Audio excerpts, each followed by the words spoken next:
doing reading comp and writing, so we'll start with reading comp first. Of course, I mean, most people have some experience with that, just again from the SATs and such.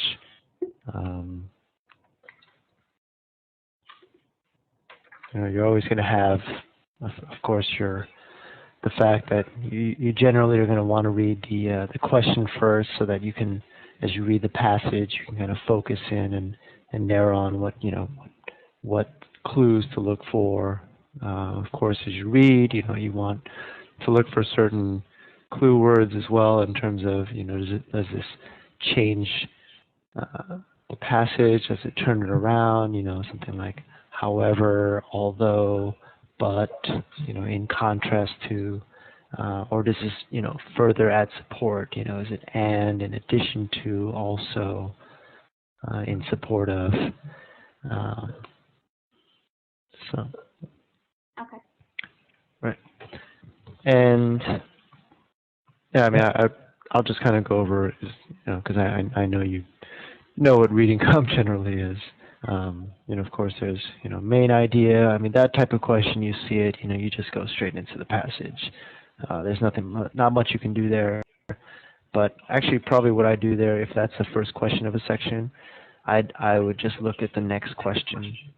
That way you get something that's likely to be a little bit more specific, something that can help narrow down what you're looking for. Because, a main idea question, that doesn't really narrow it down much, of course. Obviously, when they say, infer or implies, we're, reading between the lines there. It may not be explicit, but, something that could logically follow from the arguments and the reasoning that they're given. And of course, in terms of just, we want to know what the main point is, the conclusion, of course, and we don't want to be biased in terms of where it could be. It could be at the beginning, it could be at the end, sometimes in the middle, but not quite as often in terms of that. In terms of author's tone, attitude, generally, it's going to lie somewhere in the middle. You want to kind of stay away from the extremes. If they say, this viewpoint is, I mean, they're not going to say something like this, but just as an example, this point is terrible. It's the worst ever, or this is the greatest argument that's been deconstructed since 1900. You're going to want to generally stay away from those. Something more along the lines of, he was a respected author, but he did have some setbacks in his personal life, or something that's a little bit more towards the center, generally. All right. Let's see what else. If we have a two-passage reading comp section, passage A, passage B, passage 1, passage 2, however they end up labeling it.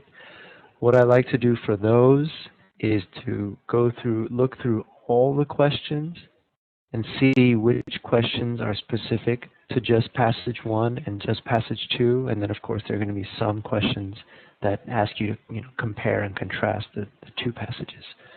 So I go through, I mark down maybe on a piece of paper that I've got for notes which questions are only passage 1, read passage 1, do just those questions, and then I've noted down which questions are only passage 2, read passage 2, only do those questions, and then do the questions that talk about both passages. So it just kind of makes it a little bit easier in terms of keeping things clear in your mind, especially. I mean, you can switch that order around. If there are a lot more questions on only passage 2, then it might make sense to read passage 2 first and do the passage 2 only questions first. But that way, at least, whichever one you tackle first, you're not going to have any ideas from the other passage in your mind. So it can kind of help separate things out in the beginning.